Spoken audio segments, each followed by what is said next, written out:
আজকে ছেলে মেয়েকে দিয়ে একটু কাজ করিয়ে নিলাম। আসলে যখন ওরা দুজন অনেক বেশি দুষ্টামি করে তখন তাদেরকে আমি একটু করে কাজ ধরিয়ে দিই।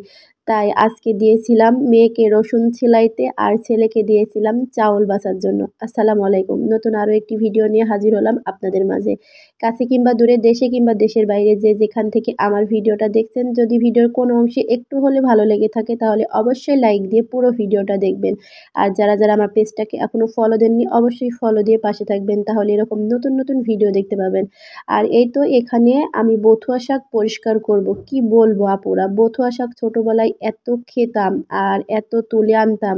আর যখন বাজারে বথুয়া শাক কিনে আনি তখন আমার কাছে খুবই খারাপ লাগে, কারণ আমাদের দিকে বথুয়া শাক খেতে অনেক পাওয়া যায় আর বাইরে থাকতে গেলে এগুলো তো কিনে খাওয়াই লাগবে। সত্যি কথা বলতে আমি নিজে কখনো বথুয়া শাক কিনে খাইনি, কিন্তু ওর আব্বু কিনে এনেছে। কিছু করার নেই, আমি হলে কিন্তু এগুলো আসলে কিনে খেতাম না। ভাবতাম যে বাড়িতে গেলেই তো খেতে পাবো, এগুলো কেন কিনে খাবো। আসলে বাড়িতে যেগুলো হয় সেই শাকগুলো বেশি মজা লাগে আমার কাছে খেতে। আর বাজারেগুলো কেমন হবে আমি জানি না, তবে রান্না করার পরে আমার কাছে কিন্তু ভালোই লাগছিল। যাই হোক, এখানে আমি রান্না করে নিলাম। দুপুরের আগে 11টার সময় ওদেরকে কলা ও বিস্কুট নাস্তা দিয়েছিলাম। ওরা আমার অনেকগুলো কাজ করে দিয়েছে, রসুন ছুলে দিয়েছে, চাল পরিষ্কার করে দিয়েছে। কাজ শেষ করা হয়ে গেলে আমি শাকগুলো রান্না করে নিয়েছি। আর এখানে আমি বেশি করে রসুন দিয়ে শাকটা তেলে দিলাম। আর শাক রান্না করা হয়ে গেলে এখানে আমি গরু মাংস রান্না করব। এখানে 3টা নেহারি ছিল আর নেহারির ভিতরে অনেকগুলো ঘেলু ছিল, আর ঘেলু থাকলে কিন্তু খেতে ভালো লাগে।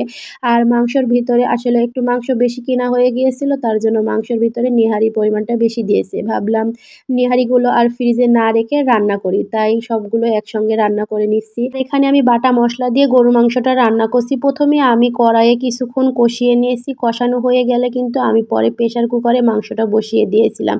দুপুরে রান্নাবান্না শেষ করে আমি বিকেল টাইমে একটু পার্কে ঘুরতে গিয়েছিলাম। পার্কে গিয়ে আমরা একটু আগে গিয়েছিলাম, গিয়ে দেখি তেমন কোনো ভাবি ও বাচ্চারা আসেনি, তাই আমরা কিছুক্ষণ খেলাধুলা করে সন্ধ্যাবেলা একটু আমরা ক্যান্টিনে বসে একটু নাস্তা করেছিলাম। এখানে প্রথমে আমরা পুরি নিয়ে খেয়েছি, তারপরে ফুচকা। আসলে বাচ্চারা কিন্তু ফুচকা খেতে অনেক বেশি পছন্দ করে, আমার কাছেও ভালো লাগে। প্রথমে গরম পুরি খেয়েছি, তারপরে খেয়েছি ফুচকা। সবগুলো আসলে ভিডিওতে আনা হয়নি, ভিডিও করা আসলে অনেকে পছন্দ করে না, অনেকে অনেক কিছু বলবে, তার জন্য আসলে ওইভাবে ভিডিওটা করা হয়নি। যতটুকু ভিডিও করেছি আমি চুপ করে ভিডিওটা করেছি, কারণ আর বাবা ছিল, ওর বাবা ভিডিও করা পছন্দ করে না। এই ভিডিওগুলো কিন্তু আমি একদমই চুরি করে করেছি। যাই হোক, সন্ধ্যাবেলা বাড়িতে চলে এসেছি আর আজকে কিন্তু ওর আব্বু অনেকগুলো বই কিনে এনেছে লাইব্রেরি থেকে। পরবর্তী ভিডিওতে আমি সবগুলো বই আপনাদেরকে দেখিয়ে দিব কি বই কিনা হয়েছে। আর এই তো সন্ধ্যাবেলা আজকে একটা কেক বানাবো। আসলে অনেকদিন হলো মান্তাসা বলছিল সে নাকি কেক খাবে, তাই ভাবলাম আজকে একটু কেক বানিয়ে নিই। আর আমার কাছে বেকিং পাউডার ছিল না, তার জন্য কেকটা বানানো হয়নি। আজকে পার্ক থেকে আসার সময় একটা বেকিং পাউডার ও কর্নফ্লাওয়ার কিনে এনেছি। আর এতক্ষণ পর্যন্ত ভিডিওটা যারা দেখেছেন তাদেরকে অনেক ধন্যবাদ। পরবর্তীতে নতুন আবার ভিডিও নিয়ে চলে আসবো ইনশাল্লাহ। সবাই ভালো থাকবেন।